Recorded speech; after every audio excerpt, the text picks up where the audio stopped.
আনসিজনের সজনে ডাঁটা। আমি ভাবতেও পারিনি এত সুন্দর সজনে ডাঁটা। তো যাক, আমি সজনে ডাঁটাটা রান্না করে নেব। সজনে আলু কেটে ভালোভাবে ধুয়ে রেখেছি।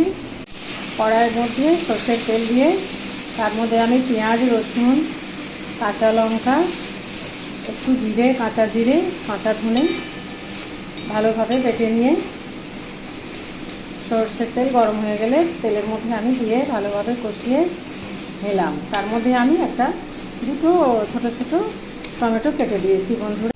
মশলাটা কষানো হয়ে গেছে, এবার আমি সজনে আলু এর মধ্যে দিয়ে দিলাম। এটা কিন্তু আমি নামাবার সময় একটু ভাজা জিরে, ধনে, গোলমরিচের গুঁড়ো দিয়ে নামিয়ে নেব। সজনে ডাঁটাটা ভালোভাবে কষিয়ে নেব। এভাবে হালকা হালকা আছে আর ঢাকা দিয়ে সজনে ডাঁটাটা খুব ভালোভাবে কষিয়ে নেব। খুব সুন্দর কষানো হচ্ছে সজনে ডাঁটা আলু।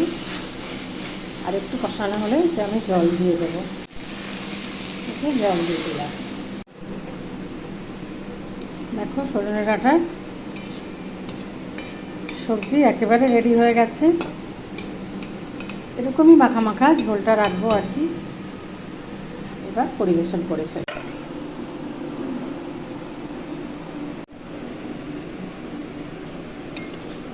কি সুন্দর সেন্ট বেরিয়েছে বন্ধুরা।